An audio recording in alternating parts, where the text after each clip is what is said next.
right. Good evening, everyone. If I can give you your attention, we'll go ahead and get started. My name is Tom McNair. I'm the Executive Director of Ohio City Incorporated. God, man, I've missed this neighborhood, right? Like, this is what I love about Ohio City. Like, Ohio City shows up, which is fantastic. So we're going to kick things off real quick. Councilman McCormack is out of town traveling for National League of Cities. He's not able to join us tonight, but he does have a message that he wanted to send along.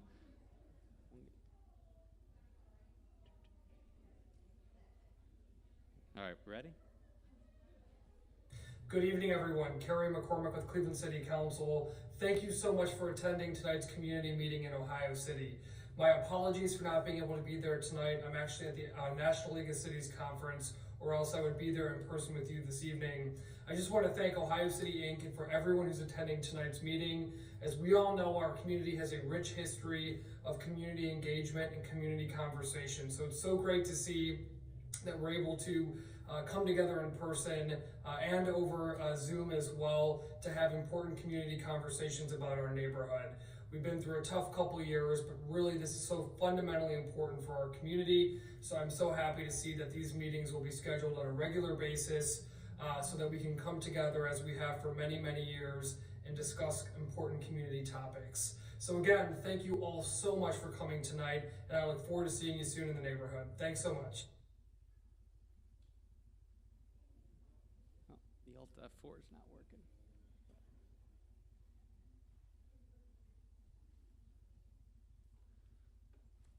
Good evening, everyone. Kerry McCormack with Cleveland City Council. Thank you so much for attending tonight's community meeting in Ohio City. My apologies for not being able to be there tonight. I'm actually at the National League of Cities Conference, or else I would be there in person with you this evening.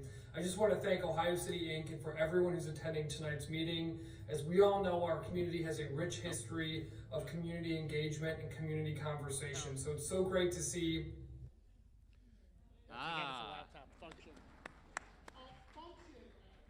All right.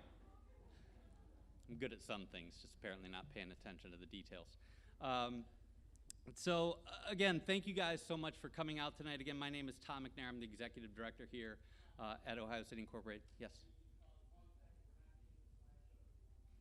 Okay.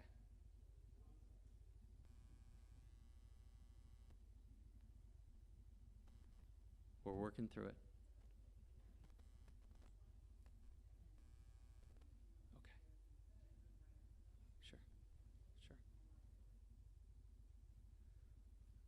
While Chad gets that going, again, it is not just those of you who are here tonight. We are live streaming this, and it's actually live streaming now, even though we're getting the presentation up and running. But that is done through our friends and partners at Boxcast. They're an amazing local company that gives us technology. And we've talked a lot about this. Just because you can't show up somewhere Tuesday at 6 o'clock doesn't mean that you shouldn't have access to the information. So these meetings will not only be live streamed, but they will be recorded so that other people will be able to access them in the future. And over the last 2 years, I think we've obviously all had a lot of changes that we have been dealing with around here. We have tried to utilize that time to rethink how we do community engagement. Right? Like, oftentimes you have that idea. It's like, look, there are 9 block clubs in Ohio City. They are amazing grassroots organizations. And I think that it's easy to say, if it's not broke, don't fix it. But when you have an opportunity to really sit back and think, how can we actually do this better? That is a big part of what we have done. And so really these meetings have just kind of a few key concepts that we really wanted to get into. One of which is, oftentimes in the old block club format, right, you had a community engagement individual from Ohio City Incorporated who was going out and they were meeting at the block clubs. Give Chad a second here. And that gave the community a real opportunity to build a relationship with that individual, but not always everyone on staff, right? And so by having these and by having that mingling time, you have access to everyone on our staff. And also a lot of our board members. So I want to thank our board members who are here tonight. I see Priscilla Rocha and Chris Schmidt, Gigi Benjamin, and several others that are here. Thank you guys for coming out tonight. Kathleen Niddle, right? And so really excited to give the opportunity for people in the neighborhood to communicate with all of us through here. And one of the other things that we were really trying to move forward is making sure that we can both highlight the work that Ohio City Incorporated does, so you'll be able to get direct presentations for us on things that we are doing in the community, but also provide a little bit of separation between what Ohio City Incorporated is doing and what others are doing in the neighborhood. But we want to be able to provide that platform for meaningful projects that are being proposed and happening in the community. We want to give the opportunity for maybe small businesses to come introduce themselves to the community. All of those things can take place at this meeting. And then lastly, as we look at all of that, knowing that if there's a project proposed, this is, again, not just live streamed, it's recorded. And so, as you know, some of you may have seen the Co-Urbanize platform that we put out that kind of stores this information. So there's a project that comes here. The conversations that happen here will be recorded and they'll be put on the Co-Urbanize site. All of this is done for transparency, right? We want people to be able to know and understand what we are doing. We want people to know and understand what others are doing, and we want everyone to have access to that information.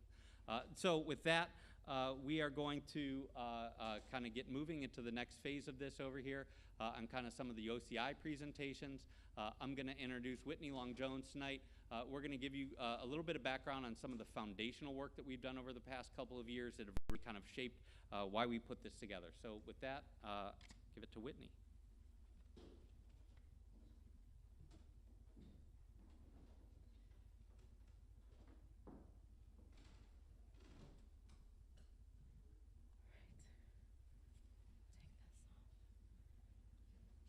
Hello, everybody.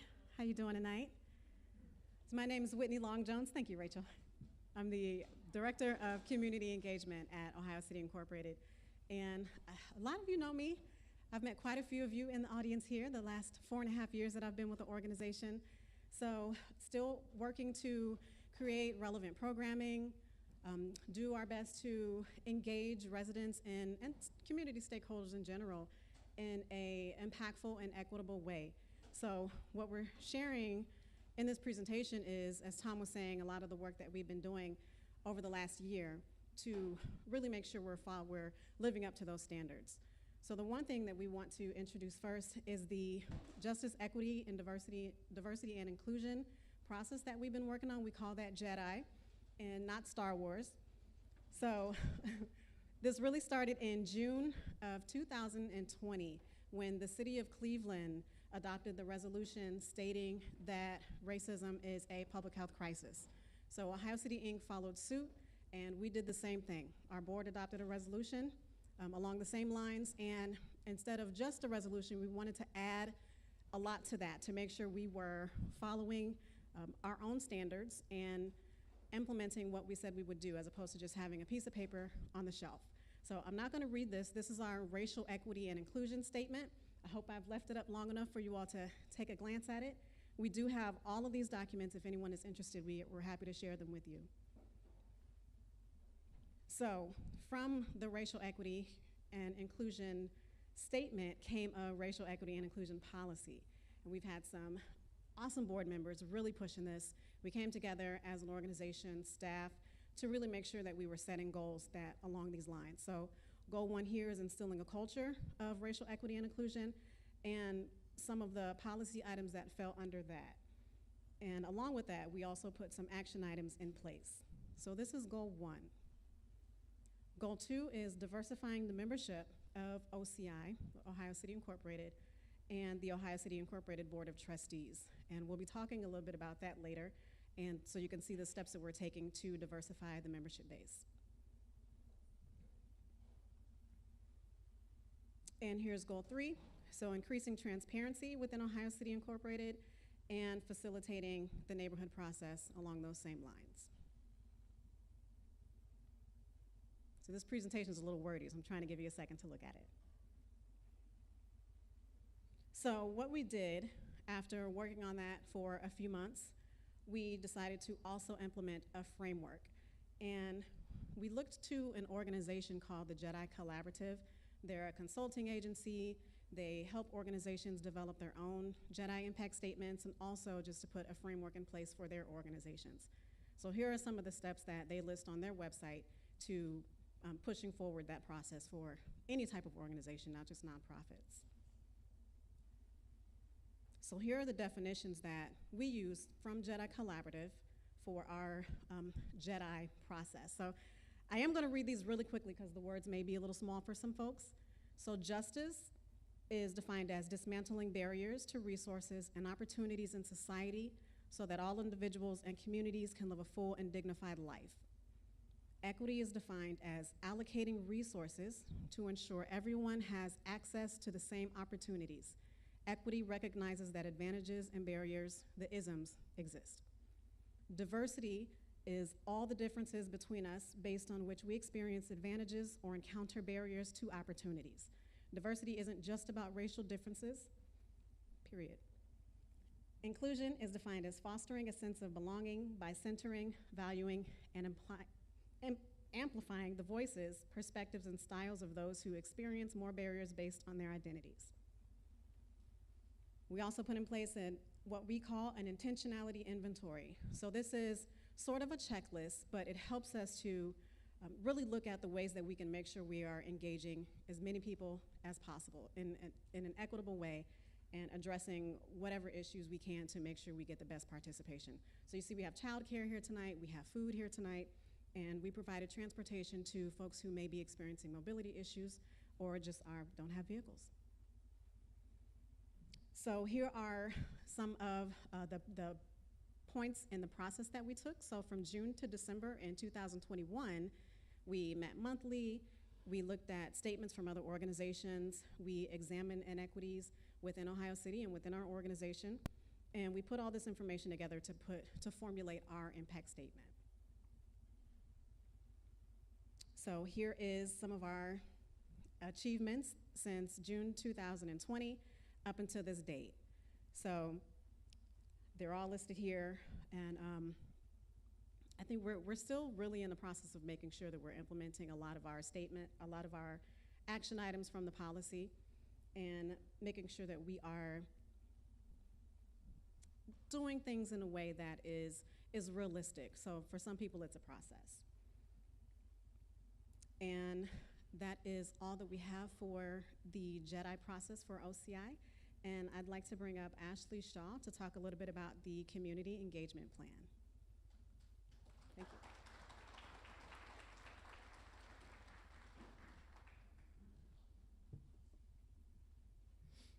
Hi, everybody.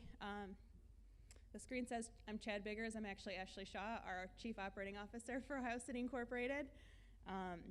We started talking about the way that we do community engagement around project-based things that we're working on, and also things that are happening in the community, and how we inform the community about it, and how we facilitate the process around that.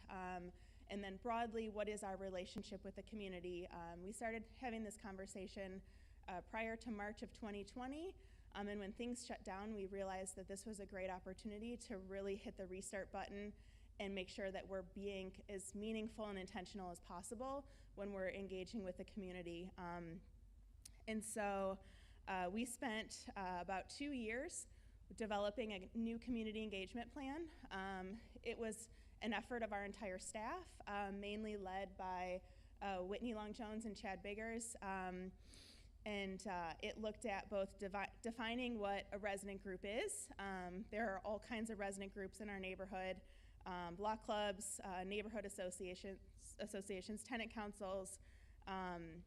So we first defined what a resident group is, and then looked at ways that we can support them. And we met with the resident group leaders to get a better understanding of how we can support them in working with the community in the areas that they serve.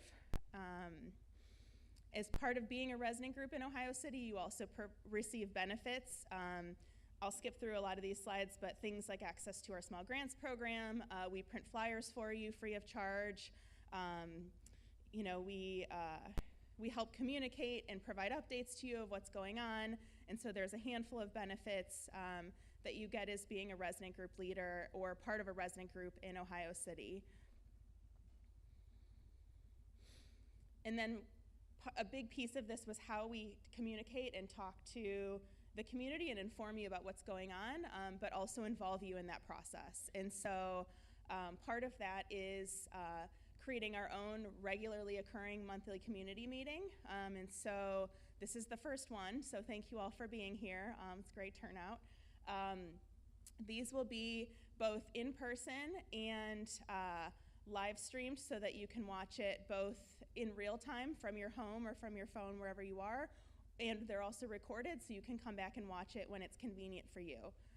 The intention of all of the things that we're doing in this new engagement plan are to make sure that we're being accessible as possible to the community and as inclusive as possible. And then Tom talked a lot about transparency as well. So we want to make sure that as many people in the neighborhood can access the information that we're putting out there and access it when it's convenient to you. And so these monthly community meetings will take place on the third Tuesday of each month. They'll include updates from our organization about the work that we're doing that's relevant to the community, and then also have guest presenters. So when some large-scale project is happening that has an impact on the neighborhood, we'll ensure that they're here so that they can give a presentation on what they're doing and allow time for questions and feedback from the community members.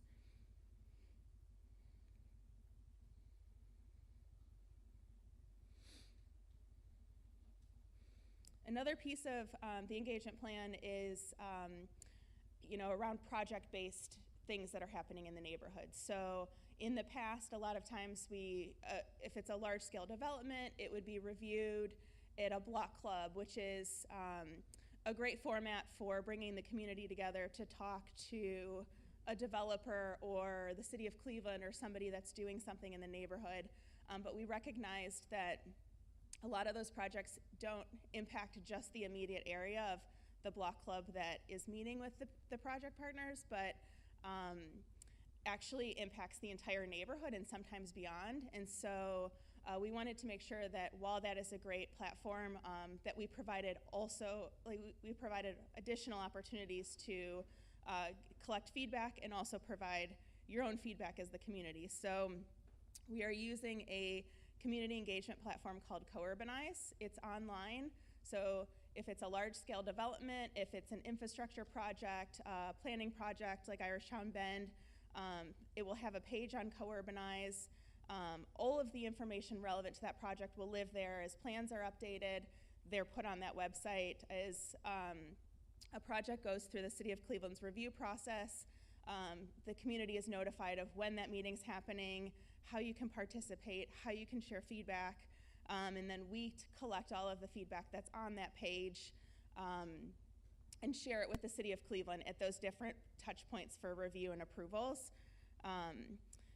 We recognize that not everybody has access to the internet, and so the reason why we selected the Co-Urbanize platform is that it actually has both text messaging components to it and voicemail, so that we can put signs on the project site or signs throughout the neighborhood that have phone numbers attached to questions, and so residents can text in ideas or text in questions and feedback.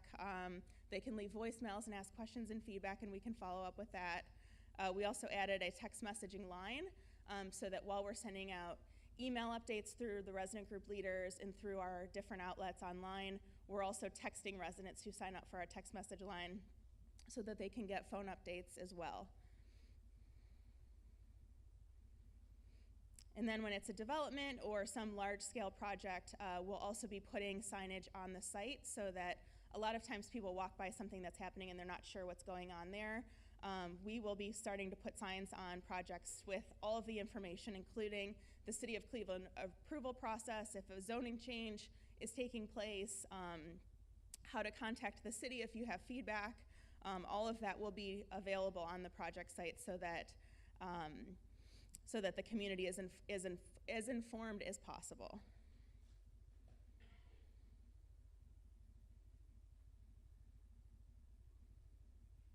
And I think that does it, right? My apologies, I wasn't planning on, I didn't know it was in the slides. And I think I'm gonna bring my colleague Whitney Long-Jones back up to talk about some more community engagement initiatives. Mm-hmm. You okay going that way? Okay. All right. Hi again, everybody. So, a little about the membership drive. So with this, we want to make sure we're increasing diversity, as was stated earlier, among our membership base. And by doing this, or the way that we're planning to do this, is reaching out to individuals who we have maybe a limited or no relationship with at all, and also looking at the demographics of the membership base that we have right now to determine where we should focus some of our attention. So goal one is just addressing the deep divide by maintaining a physical presence. As Ashley was saying, we understand that not everyone has access to the internet or electronic equipment or even are connected with us, as I was saying a moment ago. So setting up tables and handing out flyers, just, going old school canvassing, doing that kind of thing, and face-to-face conversations, building the relationship so people can really understand what our organization does. So some of the benefits of becoming a member include being able to vote for candidates that are running for the board, and even being able to apply for the Ohio City Inc. board yourselves. So if you want to represent your part of the neighborhood or something that you stand for, if you see that there's something lacking within our organization, then we highly, highly, highly recommend that you run for the board so that we can make sure, again, we are engaging with the diverse population that lives in Ohio City. Receiving a quarterly mailer, this is going to be returning. We stopped this because of funding reasons, and we know that there's a lot of information in there that folks can benefit from. So we developed one of the things that came out of our JEDI process, our impact statement process, and the REI policy development was creating a JEDI council. And this is working with community stakeholders to provide the input that we need so we know what's happening on the ground. And it's really informing how we connect with you all. So some of the suggestions they made that can be one of the benefits of becoming a member is discounts at small businesses. We have relationships with businesses in the community, so this is something that we can talk about. VIP access to community events, tickets to local sports games and large events. Now, we'll definitely have to do some work there and maybe leverage some of our other relationships, but that's definitely on the table. And special events specifically for members. So the timeline, and this is something that we want to implement on an annual basis. We started this year in February just developing the membership drive plan so that we know how to approach this every year. And every year we're planning on, again, connecting with a committee of champions. It's another model that was created to ask residents their thoughts on how we can best connect to the community. So that's a model that we plan on using with every major project that we're working on in the neighborhood. So from February to March, we spoke to our resident group leaders, our block club leaders, our neighborhood association leaders, and got some input on what they thought about the membership drive plan. And this month and next month, since we have a couple of important events coming up connected to membership, connected to board elections, connected to candidates running for a seat, is really pushing membership. So you will hear me say that there are signups over at the community engagement table and also board applications. So if anyone's thinking of running for the board. June through October, after elections have taken place and we have our new or incumbents on the board, then we're gonna continue promoting membership. As I said, this is gonna be a year-round process. November through December, we'll tap into our relationships with our committee of champions and ask for some feedback on how the process went throughout the year so that we can make sure we are priming and improving whatever part of the membership drive plan needs to be changed. So here are some demographics of our current membership base, and of the between 700 and 800 members that we have so far, we only have demographic information for 237 people. So as we changed over our membership platform, we incorporated this new part of the process, and we're asking for this information again so that we can know who exactly we need to focus our attention on so we can better connect with the diverse members of the community. Household income is another demographic that we ask people to answer, completely optional. Some prefer not to share this information. The highest level of education,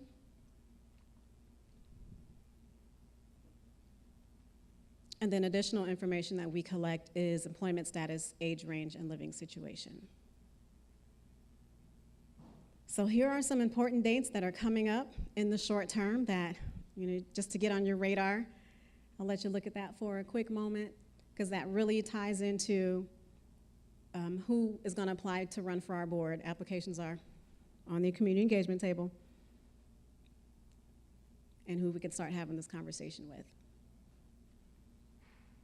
And that is all that I have. So now we're going to welcome our guest presenter, Lutheran Metropolitan Ministry. And I just want to say, as we engage any of our presenters, any of our guest presenters from the community, just keep an open mind. Please be respectful. We'll do Q&A at the very end. And if it's a contentious topic for anyone, we just ask that you hold your comments till the end and be respectful of the folks that are presenting. So LMM, I'm going to ask you to come up, and if you can come around this way just to avoid the cords.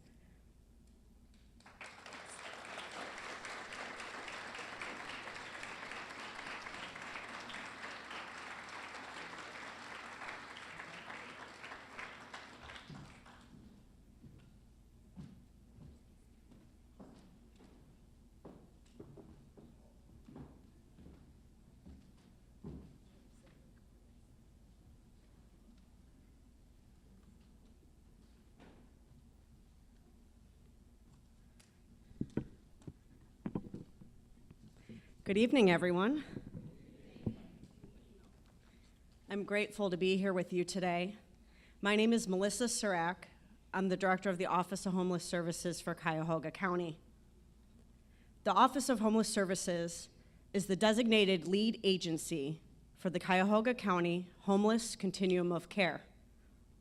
The Continuum of Care is comprised of approximately 40 community agencies and over 300 projects serving our homeless community. OHS is responsible for the convening, coordination, and strategy to end homelessness in our community. Since 2013, the OCOC has mobilized community partners to focus efforts on serving the needs of the young people entering our system. Each year, over 500 young people contact coordinated entry, our central access point for shelter. Currently, the community's only immediate support option for young people experiencing housing instability is a referral to shelter. And alarmingly, more than 1/3 of the young people who receive a shelter referral never follow through. They disappear from the system completely, never having their needs met. Youth and young adults are seeking services, not necessarily shelter placement. While many young people who contact coordinated entry are dealing with housing instability, issues like paying rent, living with relatives, or frequently moving, the majority seek referrals and resources for housing, education, employment, and overall wellness. This group represents single adults and parenting youth, both of which have experienced trauma and search for support and resources to further their goals and achieve self-sufficiency. In fact, 28% of youth are residents of Ohio City and surrounding zip codes. They are your community. Over the last 9 years, we have discovered that young people are wary of public systems, reluctant to seek services in an adult-oriented environment, and often do not seek support through traditional channels. Our current system of care does not fully meet the unique needs of young people, and the Youth Drop-In Center serves as a critical mechanism for supporting young people navigating homelessness and housing instability. A Place for Me and center operating partner Lutheran Metropolitan Ministry, as well as funders and Continuum partners, have worked tirelessly to ensure we address the unique needs of young people. The establishment of a drop-in center demonstrates the customized approach our community is taking to end youth homelessness. As the lead agency of the Continuum of Care, I am honored to support my colleagues in this effort. With me today is one of the spirited and dedicated young adults intricately involved with the Youth Drop-In Center. I would like to introduce you to Ebony Clayton to discuss the vision and design of this community resource.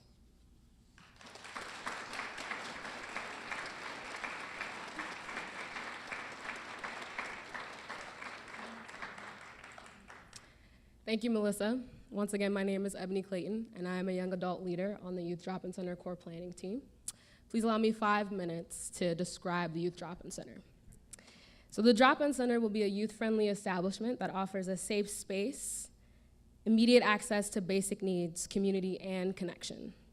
These connections are to peers, positive adults, community resources, and services. Drop-in centers stray away from creating or upholding barriers that prevent our young people from accessing their necessities, and they strive to be flexible with services.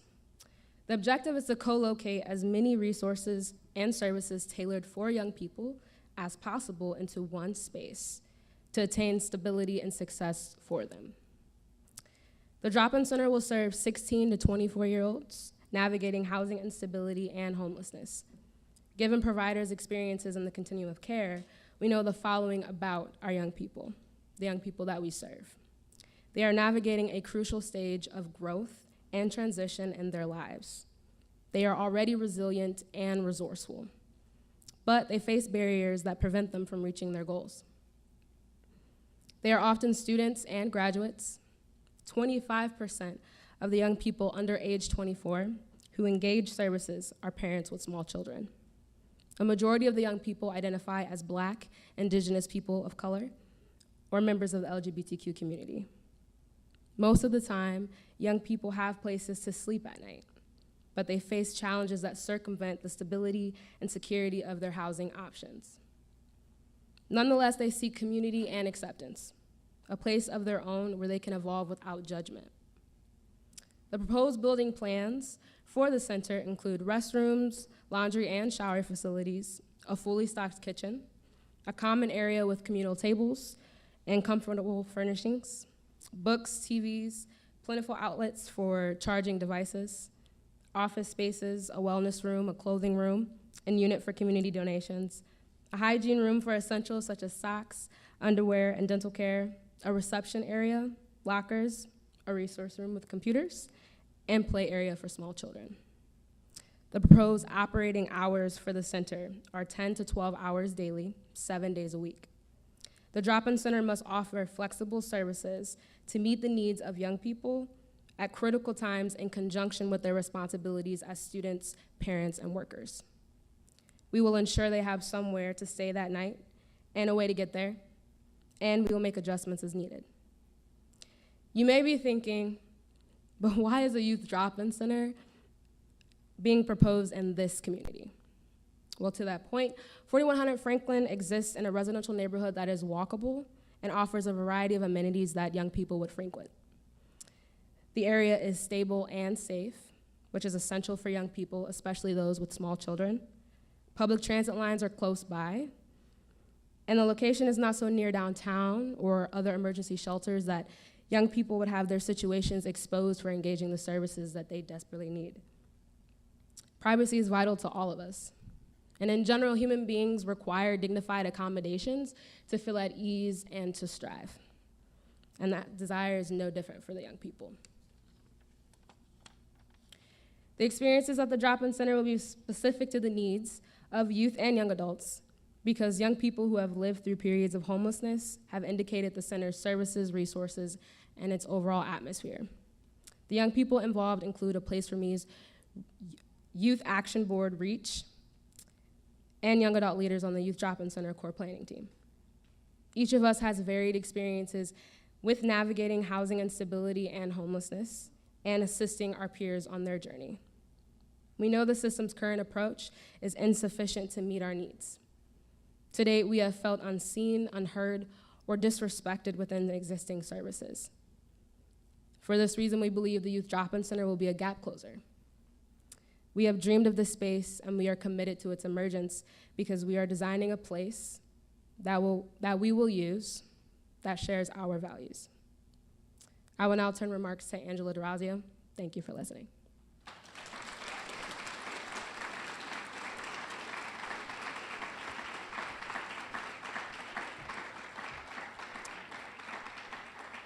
Thank you, Ebony. It's really just such an honor to work with Ebony and the other young adult leaders on the core planning team for the development of the Drop-In Center.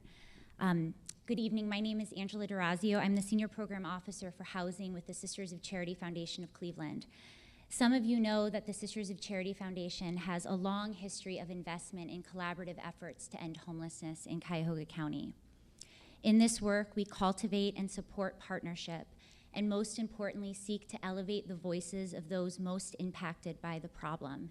In this case, young people experiencing the traumas of homelessness and housing instability. In 2013, the Sisters of Charity Foundation helped to convene A Place for Me, the community's initiative to prevent and end youth and young adult homelessness. The initiative is overseen by a public-private steering committee that I am honored to serve as the chair of, and I can speak to the very collaborative nature of the work, the dedication to youth leadership, and the support of innovative approaches to ending youth homelessness, including the Drop-In Center. As you heard from Ebony, the Reach Youth Board of A Place for Me has prioritized the development of the Drop-In Center since 2016. Yet Cleveland remains the only major city in Ohio without a resource of this kind, which is recognized as a best practice in systemic approaches to ending youth homelessness. Several of the Reach Board members and other young adult leaders are here with us today. They are the experts, and they direct and inform the development of solutions to youth homelessness in ways that none of us without their lived expertise can. Not only did young people identify the need for the Drop-In Center, but they shaped it, including its proposed location, its design, its services, and its operations. Their direction indicated a neighborhood-based center with caring, supportive staff, some of whom will have lived expertise and shared experiences of housing instability, who will not only meet their needs in a way that honors their dignity, but who will work with them to set and achieve goals related to housing stability, education, employment, and wellness. The Sisters of Charity Foundation of Cleveland is really proud to have invested in this partnership, and we are committed to supporting the Drop-In Center to being a good neighbor in Ohio City, a community that was chosen by young people for many of the reasons that you are likely most proud of it. Its diversity, accessibility, sense of community, and welcome to marginalized populations. We hope to work with all of you to garner your support and your acceptance, as hospitality is a core value of the Drop-In Center, and we know that begins in the neighborhood. We also acknowledge that there is a question looming about whether a variance or some other approval will be necessary from the city to permit use of 4100 Franklin for the purposes of the Drop-In Center. Please know that we are committed to going through all the necessary processes and to continuing to engage in dialogue and building relationship with you. Thank you for listening today, and we look forward to your questions and comments.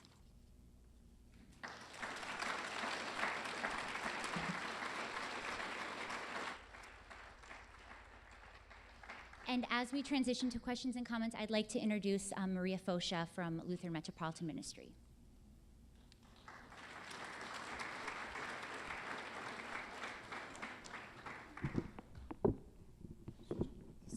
Good evening, everyone.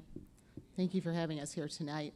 Again, my name is Maria Foshe. I'm the Chief Operating Officer for Lutheran Metropolitan Ministry. I'm joined by our interim CEO, Sue Cincinnatus, somewhere in the back of the room, Lisa Smith, who's our Vice President of Youth Resiliency Services, and other staff members from Lutheran Metropolitan Ministry. We are just so proud to be a part of and been invited into this collaborative along with these partners. We have a long history of serving youth and young adults in the community, and this with a youth shelter, transitional age youth for independent living services as well.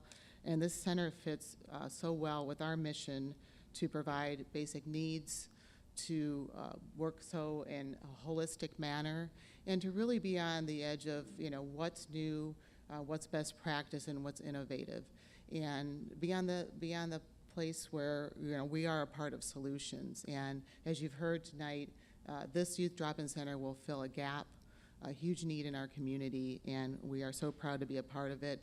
We are the operating partner, and we are also the owner of 4100 Franklin. And we, as the operator, will be in charge of what you would expect: day-to-day management, staffing, volunteers, safety, security, managing the facilities, and most importantly, the service provision that's happening there, partnering with A Place for Me and their Youth Navigator team, partnering with young adults who will be on staff, as well as other staff, including behavioral health professionals and others. So we, as well, we'll be involved in working with partners in the community. We've already spoken to a number of community partners to be co-located at the site. So we really see this as a collaborative, even beyond the group that you see here. So thank you again. We are now, I think, open for the Q&A.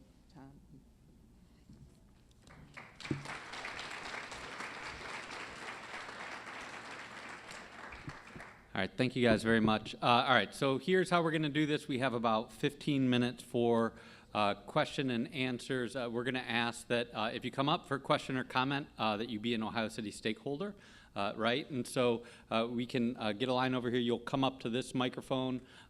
Please introduce yourself, say who you are, kind of your affiliation with the neighborhood. And again, you can make a comment, or if you want to ask a question, one of the folks who is here can kind of answer that. Again, we got about 15 minutes, so we'll say that everyone should be able to ask a question once before anyone speaks twice. We've got about 15 or 20 minutes, right? If it goes beyond that, then we'll stop it once. So with that, we'll invite people up. And again, Smile, you are on camera. And last second to add here, I've been watching the live stream on my phone. It is working. I want to take a quick minute to thank Chad Biggers. He's been on our staff for about 4 years, I think. All right, we got one microphone at a time, right? But Chad, who has been here for about 4 years, you've probably seen him in a variety of positions, has really helped kind of make this come to life through the live stream. He is now in Minneapolis and will be transitioning with us in the next month or so. So I want to thank Chad for making all this a reality. Thank you, Chad. But again, really, really, really helpful. So again, at this point, we'll open it up. So feel free to approach the mic, give yourself introduce yourself. Go.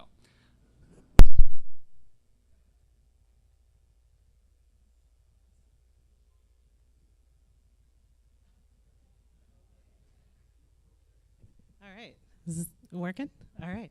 Hi, everyone. My name is Emily Hennihan, and I'm a homeowner on Clinton Avenue, 3808 Clinton, kind of just behind 4100 Franklin. And I have 2 daughters, 3 and 5. And for reasons I'm happy to share with anybody who wants to chat afterwards, I think this is a wonderful project. I'm very supportive. And I'm just curious how neighbors, if this does go forward, what opportunities are there for us to be involved, volunteer opportunities, et cetera.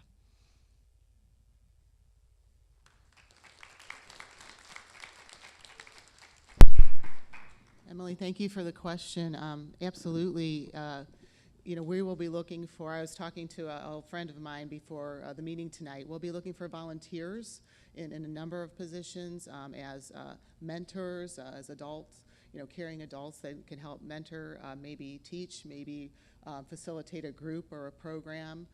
We also have a full clothing room, so donations will be very much appreciated in kind, from clothing to gift cards, to hygiene products and the like. And then I think otherwise too, we really want to be a good community partner, and so we'd like to engage in planning for community events. And I don't know how many of those may happen now, but we would want to host, and if it's a neighborhood cleanup day or something else, I think that would be another way that we can engage with community. But there will be a number of opportunities as we get closer to opening. Thank you.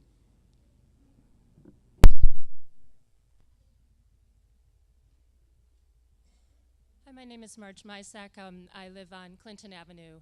A few blocks from there, I actually used to rent office space at 4100 and have a sense of how good I think the facility will be for the needs that you are. We used to live, we live across the street from what there used to be a girls' residential program, and we used to, there also used to be a store of meats, meat factory across the street from us. So what I'm very aware of is that good neighbors are not determined by, the income, the race, the wealth of the clientele or the owners. It's by the relationships, and I really appreciate you coming to the community and really am supportive of this project and am looking forward to engaging, more. I'm glad to hear the question about potential possibilities for, community involvement with your programs as you go forward. Thank you.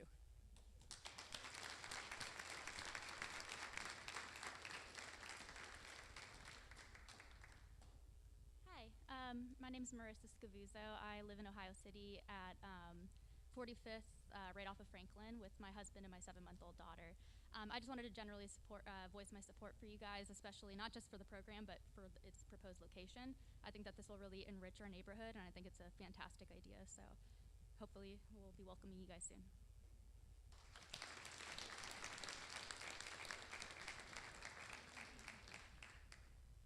Hi, my name is Lola Garcia, and my husband and I live at 3812 Franklin, 2 properties down from the proposed youth drop-in center. And I think I speak for a lot of people on our block when I say that we are very frustrated with the lack of engagement that has come with the immediate neighbors and immediate stakeholders for that block.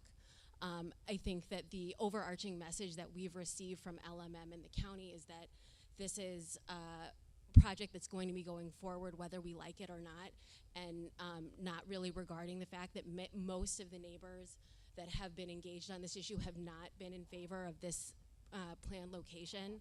I think that lack of engagement is very frustrating. Like I said, and counter to, I think, the message that has really been communicated up here. This is not my only child. I have sometimes what feels like dozens. And we have had challenges on that block with the location of St. Herman's and St. Paul's that are very concerning for the safety of me, for the safety of my children that frequently, spend time in our front yard, and that those concerns have not been taken seriously. There is a problem with transient and people in crisis being very close to this residential area, and I think the proposed site would exacerbate those problems with people with more significant issues. I think the drop-in nature of the facility is also problematic because it encourages a lot of coming and going and a lot of milling around on the street that has been a continual problem with the social services that are already available in our area. And I appreciate very much that this is a pressing need in our community. I'm very frustrated by the fact that people from the suburbs, people who aren't in our neighborhood, are telling us that this is the way it's going to be, whether we like it or not. And I think that this is just it's a great program. I think it meets significant needs, but it's not a good site for it, either for the services that are being provided or for the surrounding neighborhood. And I hope that the concerns of the neighbors that you have already met with and spoken to will be taken seriously in considering whether or not to go forward on this site.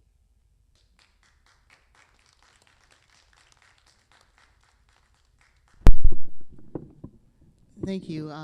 A lot to address there. Let me start, and if any of my colleagues here would like to join in. First to the question, and I apologize, the perception is that we did not engage the community. We actually were chosen as operator in March, if I can go through the timeline just quickly here, March of 21, still in COVID, might I add. And we worked with the group, the core planning team. One who chose, the young adults on the team really chose Ohio City as the site in this particular site. But as we were working through that, we also had to go through a number of iterations on looking at the building itself. And with the young adults, with this core planning team over the summer months, we were really assessing whether or not the building itself could meet those goals that Ebony so well outlined, a hospitality, a welcoming environment. You know, could you functionally take a building that was built in 1967, you know, with kind of block walls and cut up, and make it a space that was open, inviting, and welcoming. So we went through our process over the course of those summer months, and it's at that point we felt we were at a decision point to move forward with the site, and it's that point where we engaged for their guidance and advice the Councilman McCormick and Councilwoman Conwell from the county, and started our process. In terms of community, you know, acceptance, we were really quite aware of that, and over the summer as we were kind of discerning whether or not this was the right place that the young adults had chosen and that we thought could work. You know, we worked through a list of potential stakeholders, kind of sounded out our council people first, and then kind of moved through a process, you know, with their guidance and with an understanding of how to go forward, engaging the Franklin Clinton Block Club and then OCI, the Second District Police, and others. So, you know, I apologize, our process maybe didn't keep up with where the neighbors may have been, but we feel like we did do our due diligence, and that was, you know, what we had to work through. We would not have had anything really to bring to bear to the conversation until we started those conversations in summer and fall. I also, you know, feel like we have really been listening and trying to be responsive to the concerns around safety, security, and address some of those questions. And we did a follow-up and wrote pretty detailed responses to 40 questions that we were presented with from the Block Club. So, you know, I feel like we've tried to, and we will continue to meet. I think I would finally say we want to continue to have dialogue and understand what the concerns are. But I also want to dispel any concerns about what who young people are, and I think Ebony, again, kind of outlined that. They are young adults that are looking for the same things that maybe young adults in your life are looking for: stability. They're having a housing crisis. They're looking for stability, looking for support, and that's what we're trying to do, is give them that and give that a chance to achieve that self-sufficiency. Any other comments?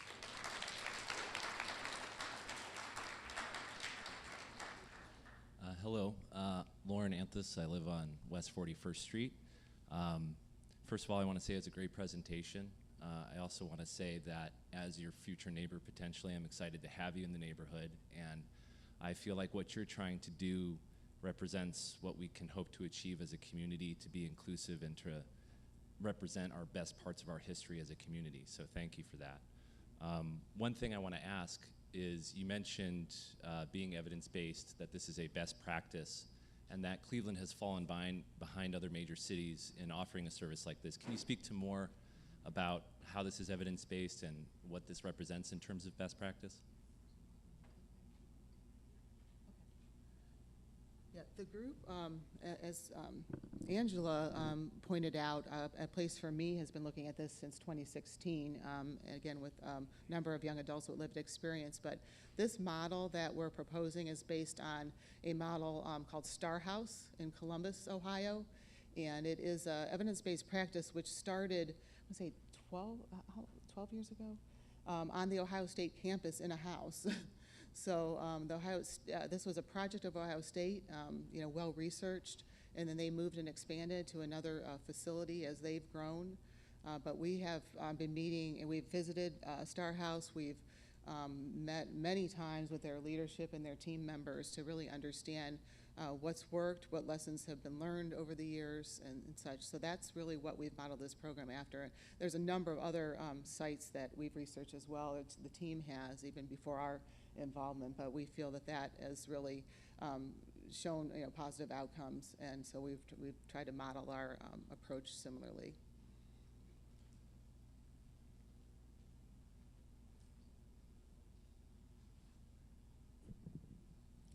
Good evening. Good evening, everybody. We have heard people presenting the information, and we have heard some people from the community give us their reflection. So I myself, my name is Lou. I don't actually live inside of Ohio City. However, I come here for meetings a lot. And this is a community where I have made lots of friends. Maybe not biologically families, but we worked on things together, just like what we are doing now. Only Ebony, I don't really know her. The other 4 ladies, I have met them in different meetings. Believe me, they don't like me. Our issue here is they're actually, finally, government can come up with a good plan. But government is also good at another thing, lack of communication. This situation has happened before when Office of Homeless Services trying to make a permanent supportive housing project, which is very helpful for homeless people to reestablish their lives. But since the communication was not established properly, that whole project was delayed for a year. During this year, you guys probably cannot imagine how many lives we actually lost due to the reason that they could not get the service, they could not get the help they needed in time. Imagine some of your family members right now move away from here. They have a quarrel with your favorite niece or nephews. Right now, they are away from us, not in Cuyahoga County. You cannot go to meet them to help them out, even they are your favorite relatives. So, if some strangers in that area would like to give a helping hand, I believe you will definitely appreciate that.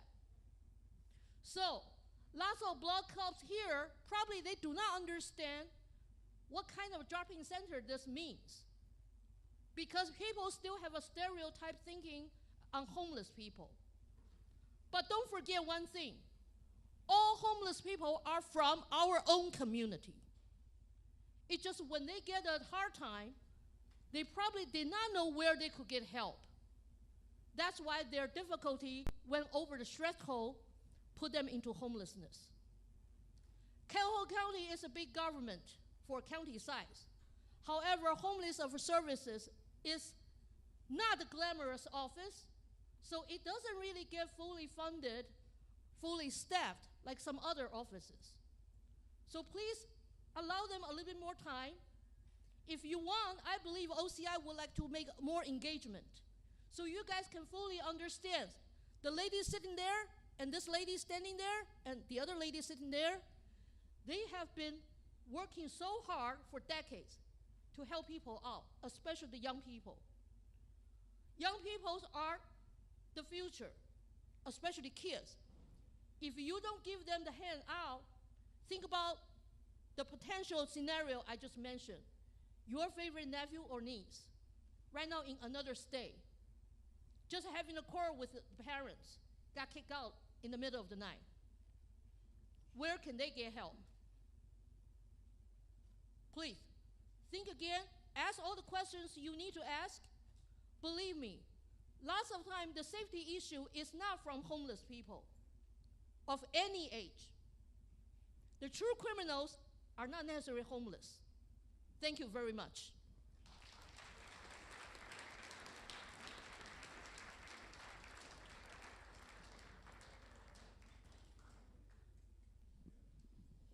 Hello, my name is Sarah Ellicott. I'm a resident of Ohio City and the executive director of a local nonprofit called Minds Matter that works with area youth in high school.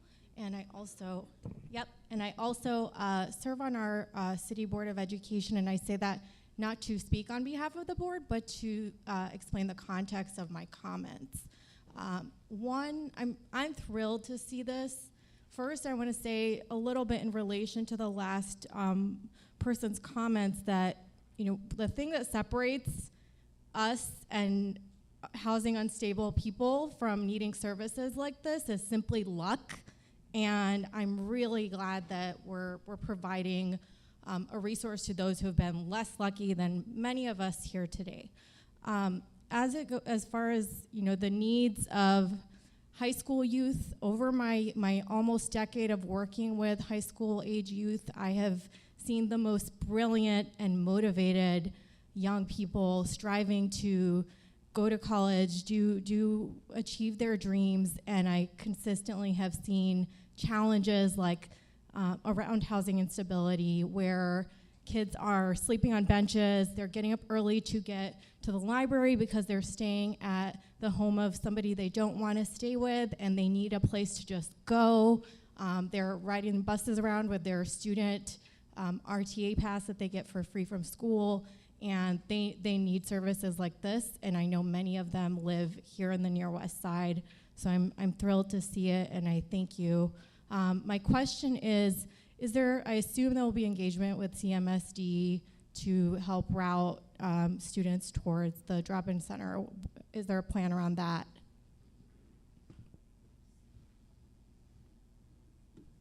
Thank you. My name is Kate Lodge. I hadn't introduced myself yet. Yes, we do. We work with Project ACT, and so that's the organization within CMSD that's really working with youth in that. And so they're really a part of a lot of our processes and programs that we've already put into place. So hearing about what their needs are. So we haven't done outreach yet because we don't exist yet, but they are part of our team, and will be definitely letting all of their young people know. I mean, there's a lot of young people in CMSD that fit that category. Wonderful, thank you. Thanks.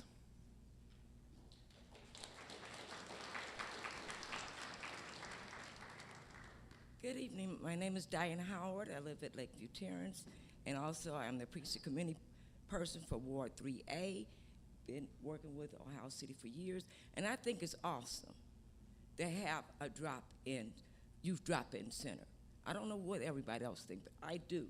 That will keep less crimes from young adults, teenagers getting caught up in human trafficking and raped or anything. This is awesome.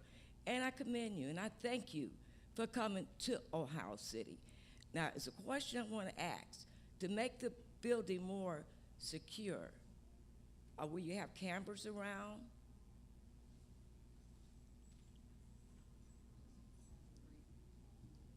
Thank you for your comment and support.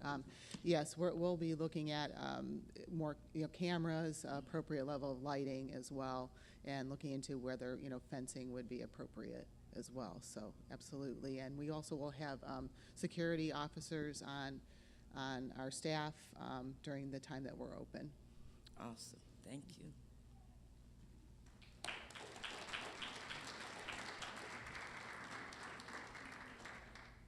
Hi, my name is Molly Martin. I am a resident of Ohio City, and I just want to express how excited I am that the Youth Drop-In Center is coming to our neighborhood. When I moved to Ohio City 3 years ago, something that drew me to the neighborhood was the radical hospitality that I saw in Ohio City, that I found in the Cleveland Catholic Worker community and the Drop-In Center on Lorraine Road. And I support this Drop-In Center because something that's been so difficult as a Cleveland resident is to see how many vacant and abandoned properties there are in Cleveland. Early on in the pandemic, when I would walk this neighborhood, I would often walk by the building on Franklin and just think about how many people who are experiencing homelessness did not have public spaces to go and rest and be in community. And I, it was sad. It's just the loss of potential of that building. So knowing that that could be a space for folks to go to find community and hospitality is great. I think the one concern I have, which was from the previous comment, is that the majority of people experiencing homelessness and housing instability in youth are people of color in our community. And I think when we think about surveillance and security and the ways that cameras and lightings are used, that we should be mindful of how that criminalizes people of color and people experiencing homelessness as well. So thank you for being here.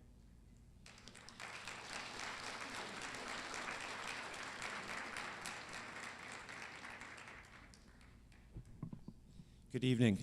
My name's Ron O'Leary. I've spoken with a number of you already about this, and want to thank you for coming here to Urban Community School. There's a lot of us here that our children either graduated from here or are currently students here. So it's a wonderful place for our neighborhood and for our community, and I appreciate you coming here. Comment that I have, I think most of you are already aware, and one of our neighbors already had expressed this. The Youth Drop-In Center is going to be a tremendous asset for Cuyahoga County. I think that most of us in the block that live by the building at 4100 Franklin would agree on that. And I think that we'd even say that we're glad that Ohio City is the top choice. But you know, for the community, I would let you know that our block is a residential block. It's largely 1 and 2 family structures. My family has lived next door to this building for 18 years. The neighbor immediately to the east of it has been there about 40 years. So while the proposed center and the proposed services are a tremendous asset and will serve so many people, what I'm saying is that it's not the location for it. And we really would encourage everyone that's working on this to work with our council members, to work with the Development Corporation, to work with other partners to find a more suitable location for this. The youth drop-in centers throughout the state, the others, none of them are in residential districts. None of them are immediately surrounded by single-family homes and two-family homes. And this would require a change of use or a conditional use permit. And the neighbors on our block from 38th to 44th Street will not support that. So we're really asking you, please work with us. We don't want this to be something where we're seen as being opposed to the center. It's just that this is not the location for it, and we ask you to work to find a more appropriate location.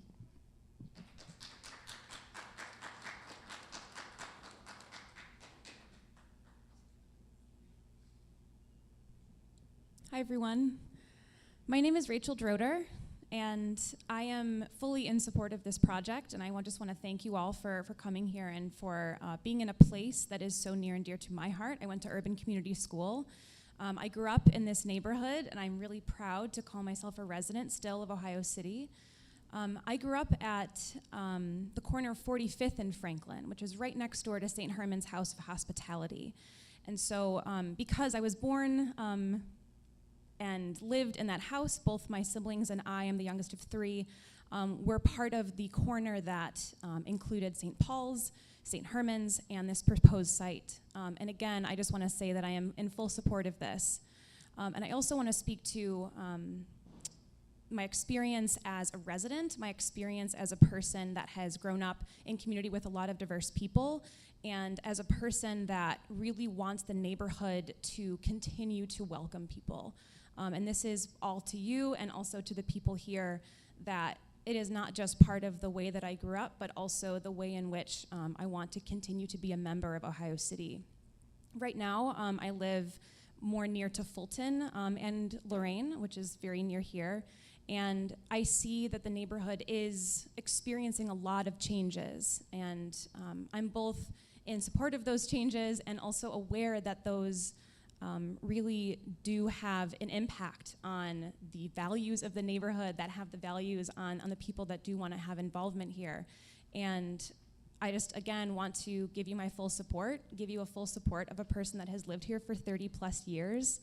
And I'm really proud of not just Ohio City, but Franklin as a street. And knowing full well that services have been part of that block, and I hope they continue to be so. Thank you.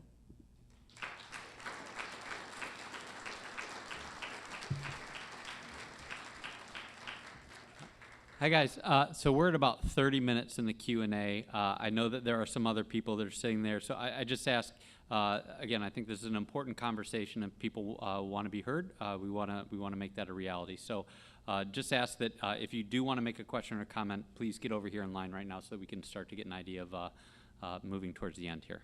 Thank you. Paula.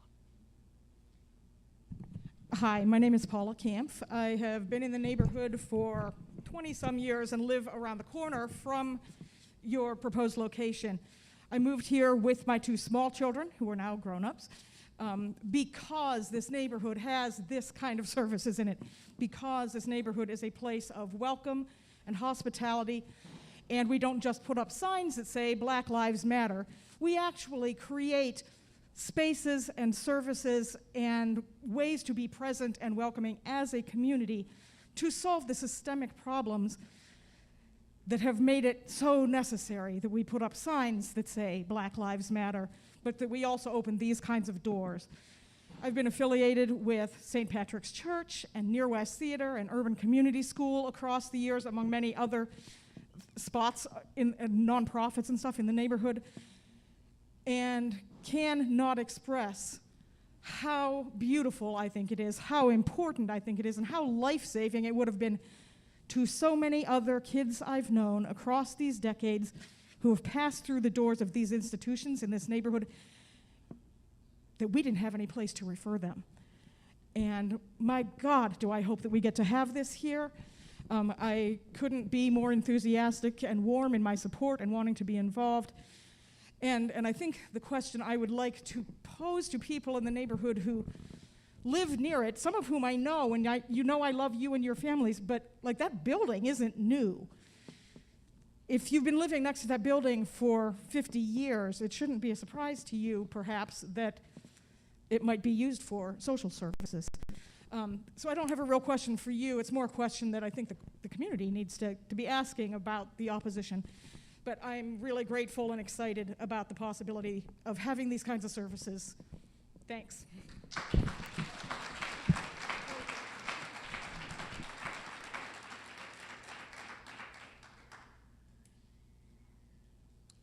Hi, my name is Al Wasco. I've lived in the neighborhood for 50 years, 32nd and Franklin, and I'm totally in support of the project.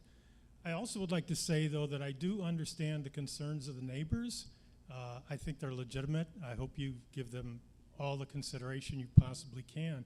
And I'd just like to share a little experience.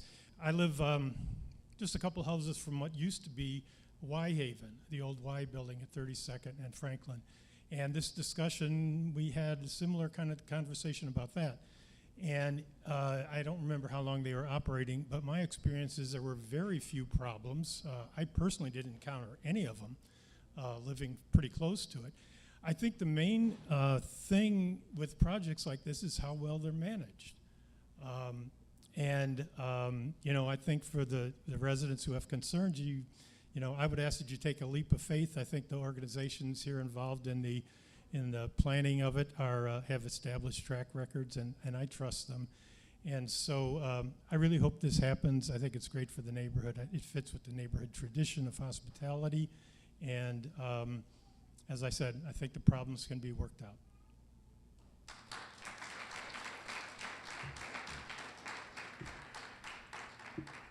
I think we got time for one more question or comment, and then we're going to cut it off. But again, everyone will be here to talk, so if anyone wants one more. Gary? My name is Gary Claxton. I've lived within a block and a half of the Lutheran Metropolitan Social Service Agency for 51 years. My kids both graduated from Urban here and went on to successful careers. I moved to this neighborhood partly because of the problems and partly because I was raised in an upper middle class neighborhood, suburb of Boston, and I didn't know that there were problems in the world. I did not want to raise my kids in that kind of isolation. It's been my experience that a great number of social service agencies have come into the neighborhood over opposition by neighbors who had genuine questions. And because every one of them was well managed, the problems never developed. It's places that are managed that cure and solve problems. It's when they don't exist that people are at loose ends and social problems rise. So although I sympathize with some of the concerns, I would say that that just is not what has happened in the past with other agencies and groups that have come into the neighborhood. So I fully support this, as does my wife, and one of my kids was going to fly in from Boston to support it, but she has kids. So anyway, thank you very much.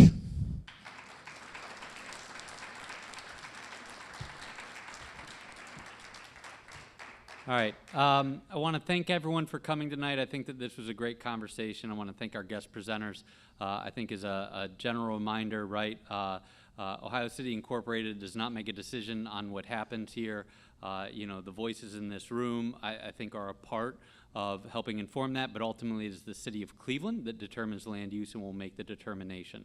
You know, we have asked the project team that they can submit at least for a zoning only review so that we can find out on whether or not there is any sort of variance or conditional use permit necessary. When we find out the answer to that, we will certainly let all of you know. Again, if this does move forward through the City of Cleveland's process for that, we will put this on a co-urbanized site where this meeting and its recording will be available to folks, all the information from the project, upcoming schedules, and we'll make sure that we keep you informed because that is our job.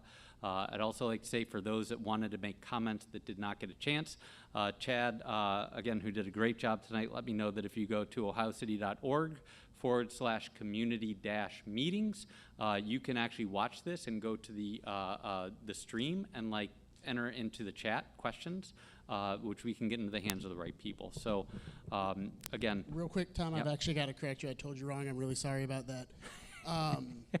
The recording for this will live on ohiocity.org/community-meetings.